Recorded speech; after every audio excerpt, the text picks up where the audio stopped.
मंजिल दूर नहीं होता बोझा ढोने वालों की। अरे मंजिल दूर नहीं होते बोझा ढोने वालों की।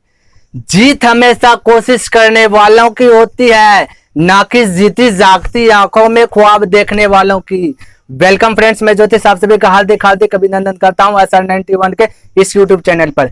मेरे प्यारे साथियों, क्लास 10 के बायोलॉजी चैप्टर नंबर 1 जैव प्रक्रम, जो कि आपके एग्जाम में अनेकों बार पूछा गया प्रश्न है। तो प्यारे साथियों, इस बार भी ज्यादा संभावना है पूछने का, तो इसका अध्ययन थोड़ा सा विस्तार रूप से करेंगे। यह क्वेश्चन जो है कि 2019 में आपको इस प्रकार से पूछा गया, लेकिन इसका पहले पूछा गया तो 2016 में दूसरे तरीके से पूछा गया। अमाशय में पाचन रस के कार्य क्या है, यानी भूमिका क्या है, बतलाएं। तो प्यारे साथियों, इसके विषय में आज तर्क वितर्क करेंगे।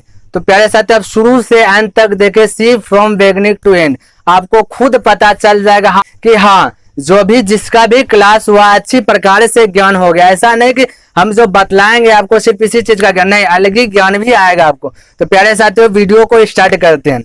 तो प्रश्न है आपका, ये जो प्रश्न है 2 नंबर्स का है। हालांकि आपको बोले देगा, लिख देगा कि ये 3 नंबर में पूछा जाता, पहले पूछा जाता था 3 नंबर में, लेकिन अभी नहीं पूछा जाता। यदि कोई ऐसा कहता है कि ये 3 नंबर का प्रश्न है, तो वो बिल्कुल गलत कर रहा है, आपको जो है अंधेरा में रख रहा है। तो ऐसा चीज का ज्ञान रखे, वैसा जगह पढ़िए, ताकि जो कुछ ना कुछ आपको प्रॉफिट हो। बस रटा रटा हुआ नहीं। देखिए, रट करके आप फर्स्ट डिवीजन आ सकते हैं, ठीक है, लेकिन फर्स्ट डिवीजन आ सकते हैं। फर्स्ट में भी होता है फर्स्ट, जो कि वह 1 नंबर पर होता है, फर्स्ट वाले को पाछे कर देता है। यदि आप फर्स्ट में फर्स्ट हो जाते हैं ना, तो जाइएगा भाई ना, तो सीना तान के जगह कहीं भी जाइएगा ना, अपने से बोलिएगा कि अरे हमसे तो पूछे कोई, हम बतलाएंगे कितना नंबर आया। और एक होता है सेकंड। देखिए, ये जो पढ़ने के लिए जा रहे हैं ना, एक आप जो मैट्रिक का एग्जाम देने के लिए जा रहे हैं, तो आपका एक धब्बा लगने वाला है, एक मुहर लगने वाला है। सेकेंड डिवीजन होइएगा ना, तो सेकेंड डिवीजन का आपका मुहर लग जाएगा। मिटेगा नहीं, जब तक दुनिया से नहीं उठिएगा तब तक आपका ये वाला मुहर नहीं मिटेगा। इसलिए प्यारे साथियों, लगन के साथ, मेहनत के साथ पढ़िए, इतना पढ़िए ताकि आपका ये दिन देखना नहीं पड़े। तो प्यारे साथियों, वीडियो को स्टार्ट करते हैं। तो प्रश्न है कि पाचन एंजाइम के कार्य बतलाएं, या फिर अमाशय में पाचन रस का क्या कार्य है। अब देखिए, 2 प्रश्न हम ऐसे बतलाएं। अब यदि गलती से एग्जाम में कह देगा कि पाचन किसे कहते हैं, पाचन से आप क्या समझते हैं, तो इसका मतलब यह नहीं समझना कि ये वाला क्वेश्चन नहीं पढ़े हैं, बिल्कुल यह गलत है आपका। यह भी यदि पूछ देता है तो इसका मतलब वही जो अभी बतला रहे हैं यही लिख दीजिएगा। क्लियर है प्यारे साथियों। तो पाचन, तो स्टार्ट करते हैं क्लास को। देखिए, समझने का प्रयास करना। सबसे पहला, पाचन एंजाइम ये आखिर प्राप्त कहां से होता है ना। क्वेश्चन क्या है कि पाचन एंजाइम के कार्य क्या है। तो ठीक है, पाचन एंजाइम का कार्य बतलाएंगे, लेकिन इससे पहले आपको सीखना पड़ेगा कि पाचन एंजाइम जो है ना, प्राप्त होता कहां से है। तो पाचन एंजाइम प्यारे साथियों, पाचन रस से प्राप्त होता है। तो बोलो, तुम लोग, पाचन एंजाइम कहां से प्राप्त होता है? पाचन रस से प्राप्त होता है। अच्छा, पाचन रस से ठीक है, प्राप्त हो गया। अब यहाँ पे आता है कि जो पाचन रस है ना, तो पाचन रस कहां से प्राप्त होता है? पाचन रस पाचन ग्रंथि से प्राप्त होता है। तो पाचन रस कहां से प्राप्त होता है? पाचन ग्रंथि से प्राप्त होता है। अब बोलिएगा, ठीक है, ग्रंथि से प्राप्त हुआ, कि ग्रंथि क्या है, ग्रंथि कहाँ पाया जाता है। तो प्यारे साथियों, शरीर में बहुत सारा ग्रंथि है जो कि भोजन को पचाता है। ग्रंथि बहुत सारा है जो कि भोजन को पचाता है। तो पाचन ग्रंथि से पाचन रस प्राप्त हुआ। तो पाचन ग्रंथि जो कि प्रत्येक पाचन ग्रंथि का कार्य जो है ना, अलग अलग होता है। पाचन ग्रंथि जो प्रत्येक पाचन ग्रंथि का कार्य क्या होता है? अलग अलग होता है। इसका पचाने की क्षमता भी अलग अलग होता है। अब थोड़ा सा समझते हैं कि ठीक है, यहाँ तक तो समझ गए। अब कुछ ग्रंथि को उठाते हैं, ठीक है। तो यहाँ पे आपका ग्रंथि जगह पेप्सिन होता है। पेप्सिन का काम होता है प्रोटीन को पेप्टोन में बदल देना। पेप्सिन का काम क्या है? प्रोटीन को पेप्टोन में बदल।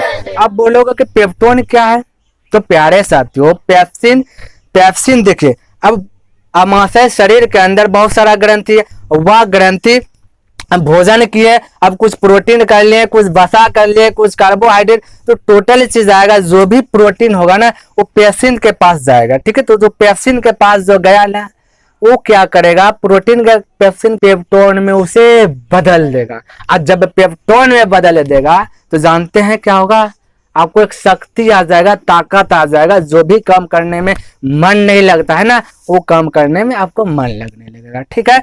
तो आपका क्या काम है, पेप्सिन प्रोटीन को किसमें चेंज करता है, पेप्टोन में। फिर से बोलो, पेप्सिन किसमें चेंज करता है, पेप्टोन में। क्या चीज पेप्टोन में बदलता है, प्रोटीन को बदलता है, ठीक है। चलिए एक और ग्रंथि लेते हैं, देखिए यहाँ पे एक अग्नाशय है, ठीक है।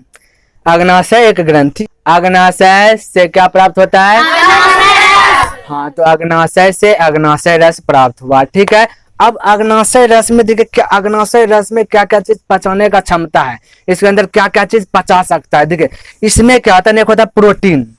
अब बोलिएगा प्रोटीन, अब प्रोटीन प्रोटीन बहुत बोल रहे हैं, प्रोटीन आखिर पाया जाता है किसमें, बिल्कुल ये टोटल चीज का क्लियर करेंगे, प्रोटीन किसमें पाया जाता है, पहले समझिए क्या चीज है, ठीक है।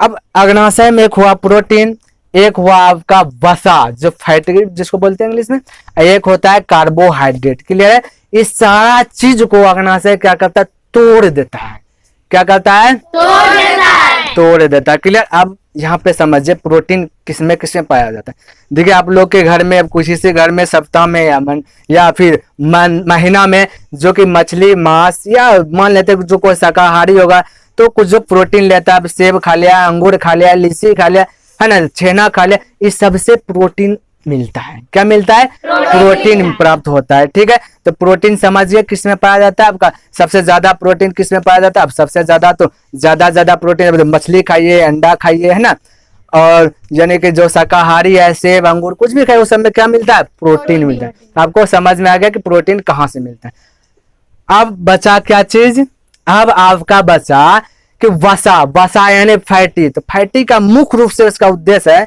तेल वाला चीज, ठीक है। तेल वाला चीज का यदि सेवन आप कर रहे हैं तो उसमें आपका क्या मिलेगा, वसा, फैटी, फैट हो जाएगा, यानी चर्बी निकल जाएगा, मोटा हो जाएगा। अब मोटा होगा तो कोई कहेगा मोटा तो कैसे हो गया, मोटा तो हुआ ठीक है लेकिन ताकत नहीं आएगा वो मोटा वाला, क्योंकि आप फैटी सामान का ज्यादा यूज कर लिए। इसलिए प्यारे साथियों कम से कम प्रयास कीजिए कि तेल वाला चीज खाने का, नहीं तो पता चलेगा मोटा हो गया, हर काम करने में पेट आगे में आ जाएगा, वह डिस्टर्ब आपको दे देगा, क्लियर है। तो इससे आप बचिए, हो गया क्लियर। अब देखिए बचा कार्बोहाइड्रेट, अभी भागिएगा मत, अभी टोटल चीज बताएंगे आपको, एग्जाम हॉल में लिखना है कैसे, ठीक है। ये तो हम बतला रहे हैं, समझा रहे हैं, लास्ट में बतलाएंगे कि आपको एग्जाम हॉल में कितना सा लिखना है, ठीक है।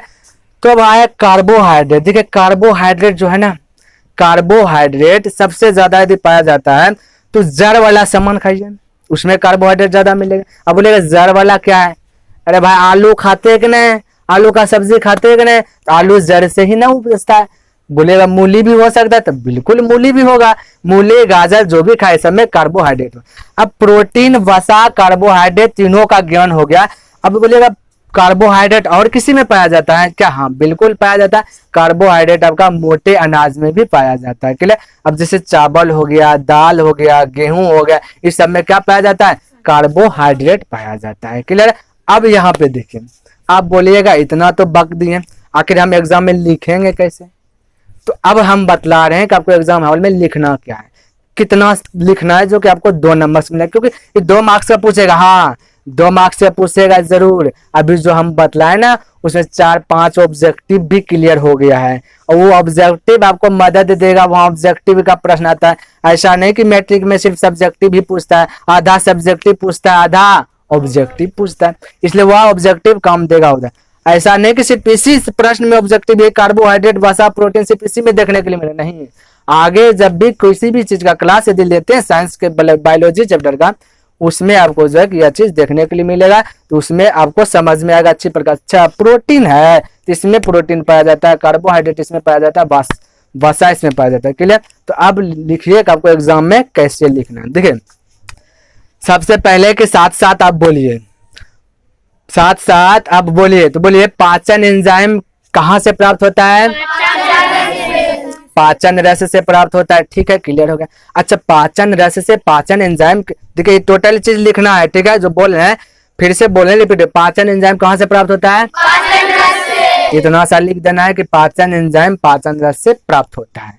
अब आगे, अच्छा पाचन रस से जो प्राप्त हो गया, ये पाचन रस कहाँ से प्राप्त होता है? पाचन ग्रंथि से। पाचन ग्रंथि से। अब आप लिखिएगा कि पाचन रस पाचन ग्रंथि से प्राप्त होता है, पाचन रस पाचन ग्रंथि से प्राप्त होता है। क्लियर? ठीक है, पाचन ग्रंथि से प्राप्त हो गया। अब ग्रंथि क्या है? तो प्यारे साथियों, शरीर में ग्रंथि बहुत ज्यादा है, तो आपको अब लिखना है हर ग्रंथि भोजन को पचाने का कार्य अलग अलग अलग अलग से करता है ना। तो भोजन को पचाने का कार्य ग्रंथि अलग अलग करता है। अब क्योंकि देखिए शरीर में बहुत सारा ग्रंथि है, तो इसलिए वो तो पचाएगा अलग अलग ही। डिस्प्ले पे हम लिख रहे हैं, उसको लिख दीजिएगा। क्लियर है? अच्छा, उसके बाद पेप्सिन प्रोटीन को किस में बदलता है? पेप्सिन। उसके बाद ये लिख दीजिएगा। और देखिए क्या लिखना है, अग्नाशय अग्नाशय रस में प्राप्त होता है। ये आपका ऑब्जेक्टिव भी हो जाएगा, पूछ देगा कि बतलाओ कि अग्नाशय किस में प्राप्त होता है। ऑप्शन दे देगा 4 को, तब मार दीजिएगा अग्नाशय रस में। पूछ देगा पेप्सिन प्रोटीन को किस में बदलता है, तब बोल दीजिएगा पेप्टोन में बदलता है ना। तो इस प्रकार से, तो प्यारे साथियों, यह जो है ना अग्नाशय का काम क्या है, इसको देखे लिखना है इसको, हालांकि बोर्ड पे लिख रहे हैं तो आप लिख दीजिएगा उसको देख करके। क्लियर है? तो अग्नाशय में बसा है, कार्बोहाइड्रेट है, प्रोटीन है, इस सबको छोटे छोटे टुकड़ों में तोड़ देता है।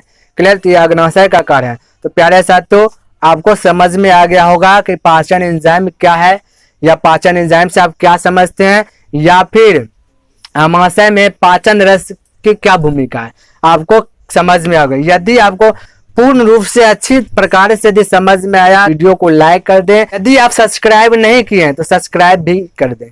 इससे आपको फायदा होगा। क्या होगा कि जब भी कोई भी वीडियो अपलोड करेंगे तो सबसे पहले आपके पास नोटिफिकेशन के रूप में पहुंच जाएगा, तो आप देख लीजिएगा तुरंत, है ना। तो आप हो सके तो शेयर कर दे दोस्तों के साथ, ग्रुप में कर दे। प्यारे साथियों, वीडियो को स्टॉप करते हैं।